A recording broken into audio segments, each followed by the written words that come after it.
It's a great pleasure to have a conversation with Costanza Bonelli today. She's joining me from Rome.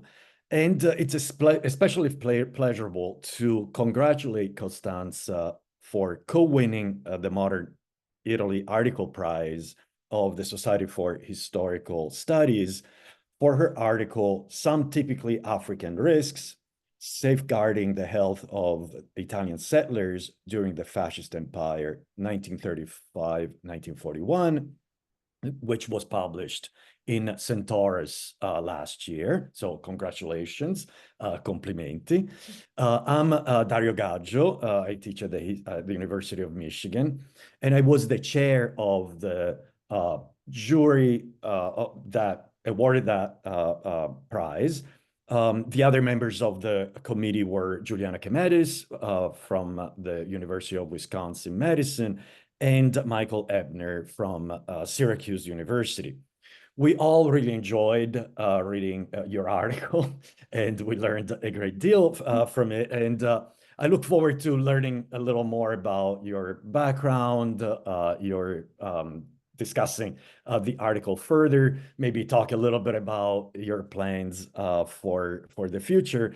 But before we get there, I wanted to say a few words, right, about your background, your accomplishments. So Costanza Bonelli is a historian of fascism and Italian colonialism who holds both a laurea and a doctorate from the University of Rome La Sapienza. She is currently a postdoctoral researcher at the University of Rome Tor Vergata. She's actually no stranger to article prizes, it turns out.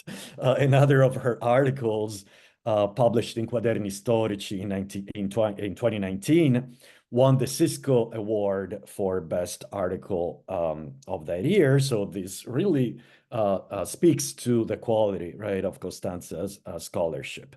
So there's a lot more that I could highlight, but we can maybe touch on some of that in the course of our conversation. And in that vein, I would like us to start with this general question, right?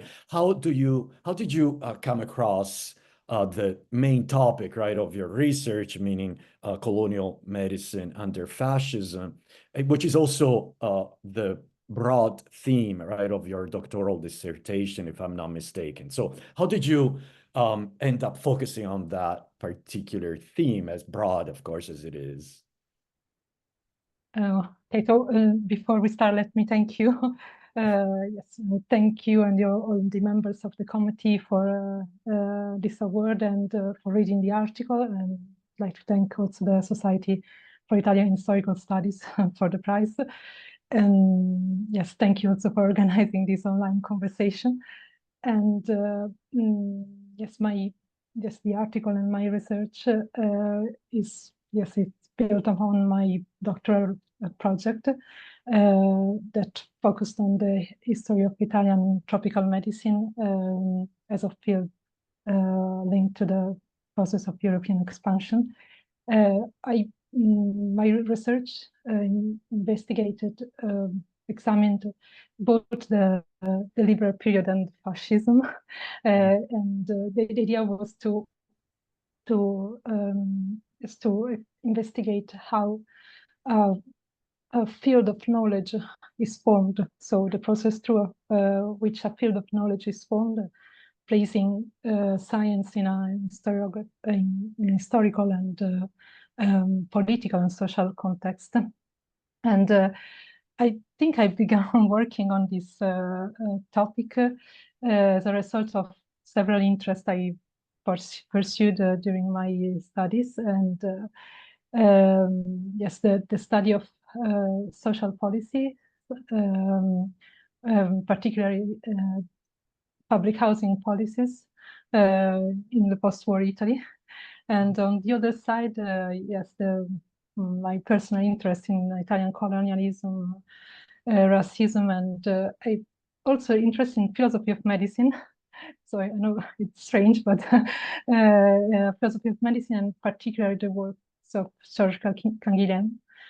So it's reflection on the normal and pathology and the notion of normal, pathological, and his ideas on medicine as a technique and not a science. So yes, they played a crucial role. And yes, I came to the topics of the article, I think mainly because of the theoretical proposal of the two guest editors of the special issue, but I think maybe we'll return to the special issue. And also, yes, in a previous work, I began to explore some of the topics that I have developed further in this article. So yes, the article, sorry, the previous article was on yes, the role of medical expertise in the organization of the Ethiopian campaign. And yes, and there I saw some of I found some of the topics like the tension between fascist technique and tropical environment, and yes, the role of the large scale dimension of the Ethiopian campaign and of the colonization programs, fascist colonization programs on the development of the discipline and so on. So I think this is how I... And there wasn't very much, right, on this topic before you tackled it, right? There wasn't a huge historiography on tropical and colonial medicine, which I imagine tropical and colonial are connected, but maybe they're not necessarily even exact. Were they exactly the same kind of discipline in fascist Italy? Tropical medicine and colonial medicine? There was a complicated relation? No, that's a great question. I think that, yes, there are different ways of conceiving this field of knowledge. Yes, tropical, the language changed during time. Before unfortunately, we Italian, and so we talked about exotic pathology, following the example of France, French, yes, French literature, and then yes, we talk about colonial pathology, and then tropical yes, pathology, referring to the British example. So it's not it's something that is shifting, and yes, and I think that the problem of tropicality is a problem that also the discipline now has to face, because we still talk about tropical diseases, and yes, this I think could be the most interesting point to figure out. Yeah. The article is really, in a sense, right, about it. It kind of examines this intersection between notions of climate, right, and the protection, right, of the settlers and the laborers' body, right, the white settlers and laborers' body, and climate and of course its conceptual derivation, which is acclimatization, which is a very difficult word to say in language. Acclimatizzazione would be probably in Italian. I mean, that doesn't exactly rolls off the tongue, right? So there is this understanding of climate and acclimatization, right, that you really unpack, right? You really examine in a very sophisticated way in your article, and it's kind of at the center, right, of your analysis a little bit. And I thought it was really interesting the way in which you understand these concepts, right? In all they're very fuzzy, right? They're very unclear, and how they hark back to older notions, right, of medicine. So Hippocratic traditions and even perhaps miasmatic theories of disease, all of that on the one hand. And Lamarckian also, right, understanding neo-Lamarckism, so the impact, right, of the environment on the possibility of even transmitting degeneration, for example, right, to the next generation. So it is a very, very rich topic that on the one hand, it looks back, right, to strange, not strange, but to older models of medicine. But it's, of course, also simultaneously very modern, right? And it is really about biopolitics in a very concrete way, right? And so I wonder if you could tell us a little more about these concepts, right, that really are at the core of your project, and I think of the article.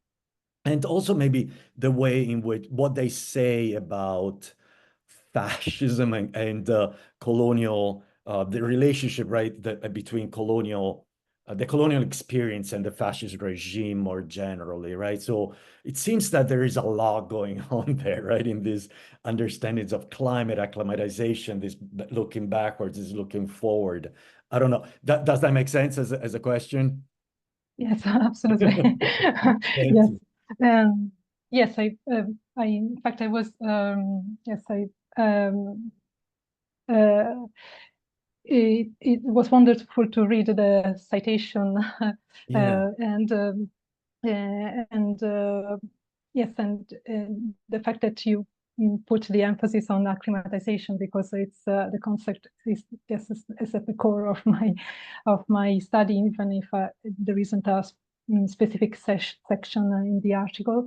And yes, I think that is the really interesting part of the Italian case of the, yes, of the fascist empire, because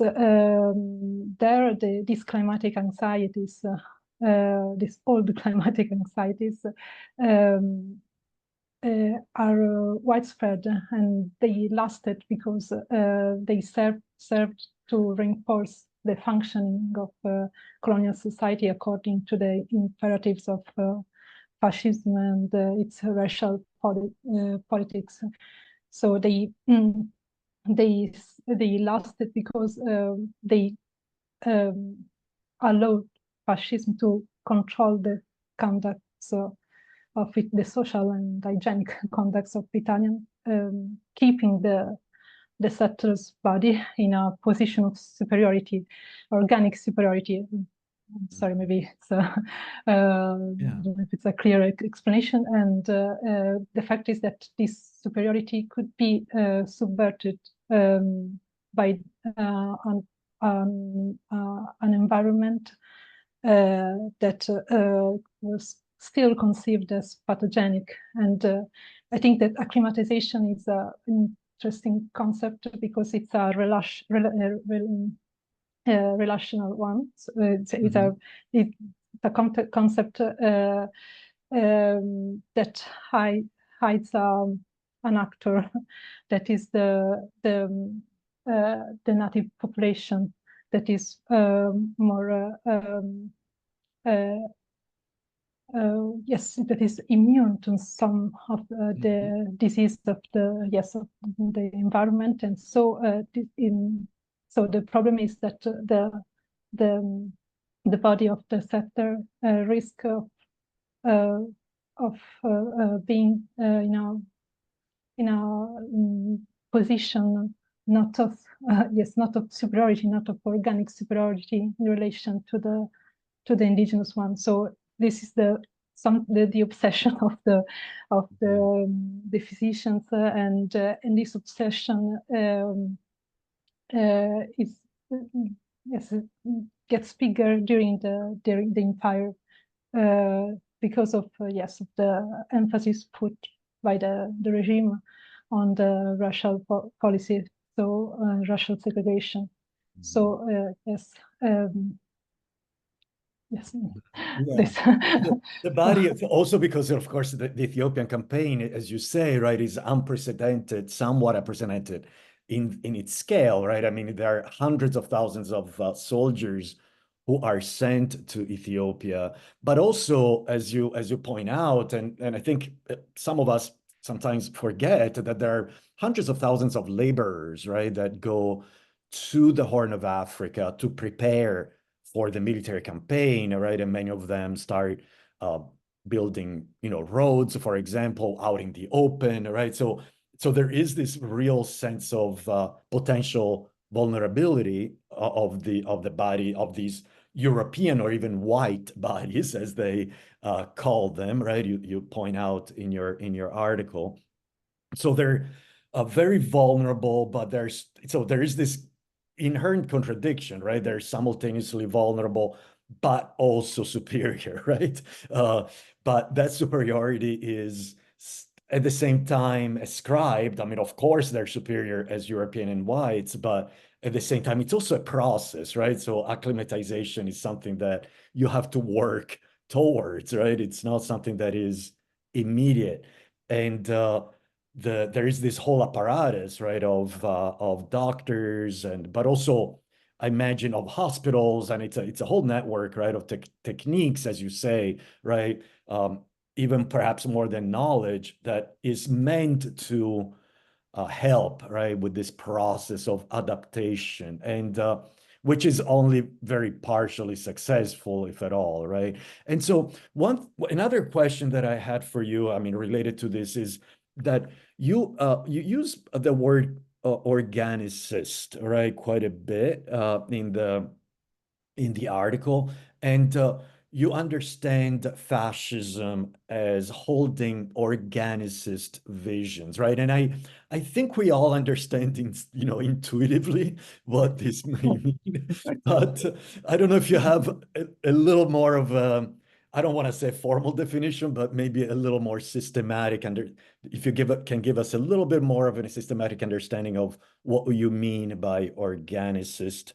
And racialized, right? You say, and of course, racialized, we understand much more clearly what that means. I mean, it's a more accessible term, but clearly there is also a relationship between the organicism and the racialism or racism, right? That you point to.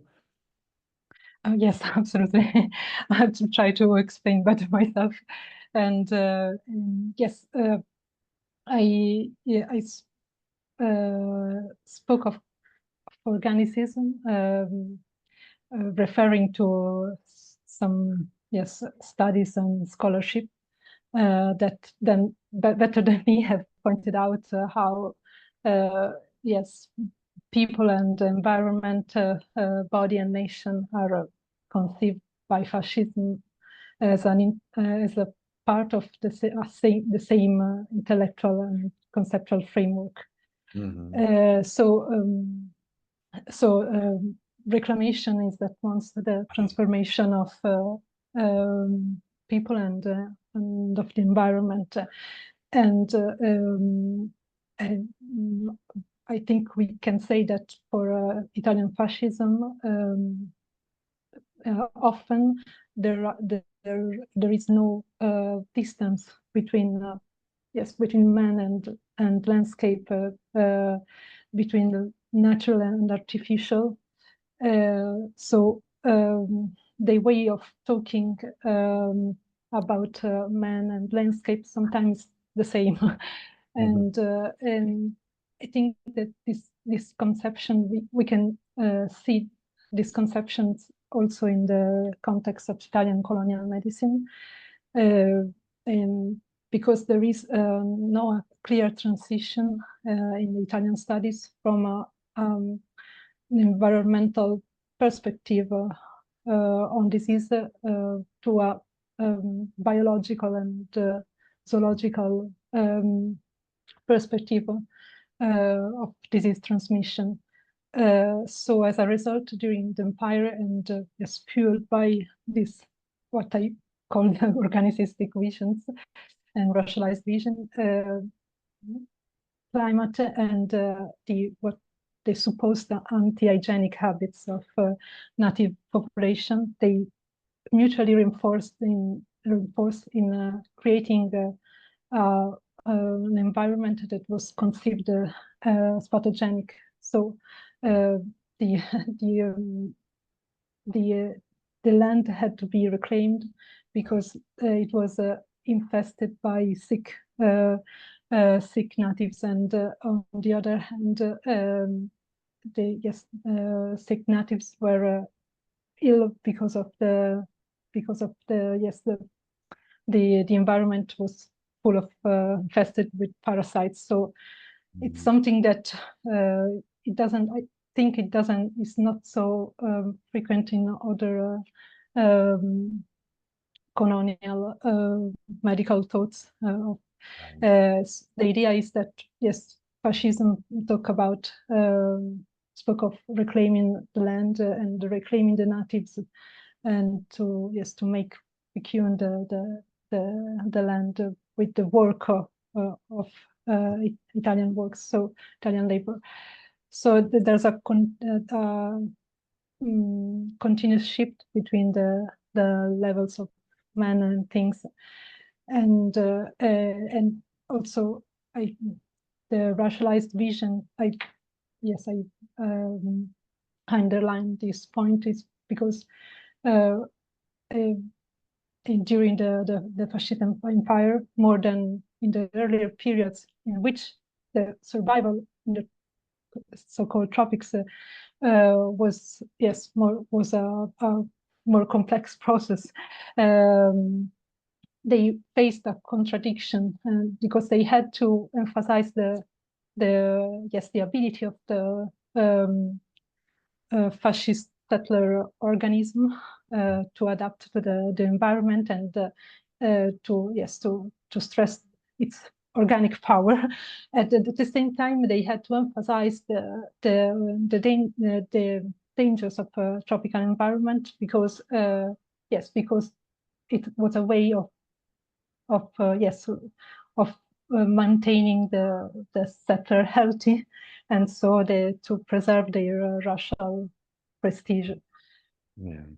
And that contradiction was probably common to other colonial experiences, I would imagine, right? To the French or the British, but there was something specific, right, if not unique, about Italian fascist colonialism in this regard, right? And as you point out, that uniqueness or that distinctiveness, at least, may be also linked, right, to these notions of bonifica, right, of reclamation, that was such a capacious concept, right? That was not just concept, but also set of practices that, linked to the metropole, to the colonies, and the different understandings of the social body, the natural body, and the environment, right, in which all of this was embedded. So it's a very, as you point out, I mean, we really loved the ways in which you really reflect, right, and relay the complexity and extremely contradictory nature of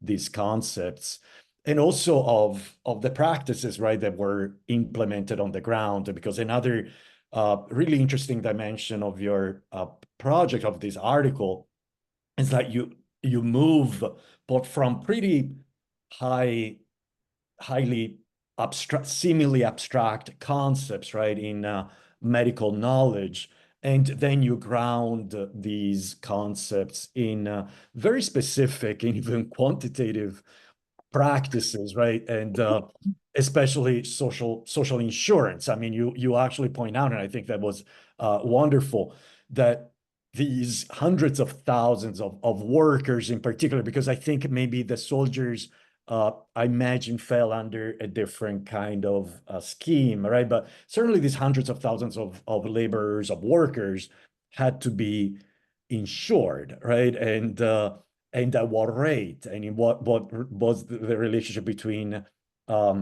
insurance in the colonies and insurance in the metropole, right? So I wanted, one of my question is, so was it hard? Was it difficult to find sources about that dimension of your story? And and you know, I don't know if you can expand a little bit on that, right? How did you come about even the idea, right, of looking at insurance, which is not something that, I mean, I think it's a brilliant move, but it's also not necessarily obvious, right? And so I think we were really impressed by that move that you make, right? This decision to go into these bureaucratic and policy practices. Yeah, yes, yes, I think I'm influenced by the perspective of history of science, which yes, conceived science not as an abstract knowledge, but as situated practices that materialize in objects and bureaucratic policies also. So yes, I think the idea.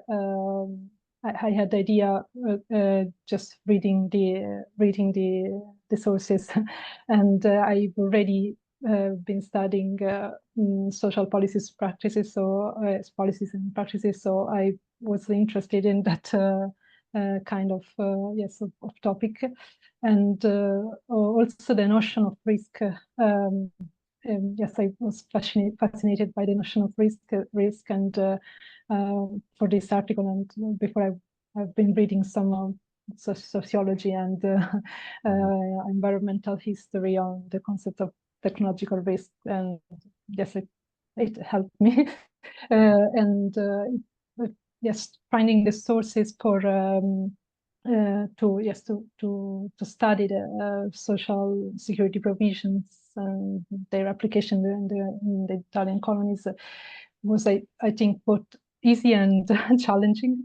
Easy because when I began reading exploring the social security periodicals, I found surprisingly a high number of articles dealing with the topics of colonial health, even if not specifically yes, the topic of social insurance schemes. But it was, on the other hand, a difficult task because of yes the lack of archival sources. There aren't, or I just couldn't find them, dedicated archives, and so I relied on a few documents I was able to find in the archival collection of the Italian Ministry of Foreign Affairs. And so for this data, this information, quantitative information, I had to do an extensive research on the press and to try to find some numbers, the numbers of workers, and yes, and for the concerning the topic of soldiers and their relationship with this idea of dangerous environment. Yes, the fascism. Mussolini appointed Aldo Castellani, that was one of the most famous Italian tropicalists.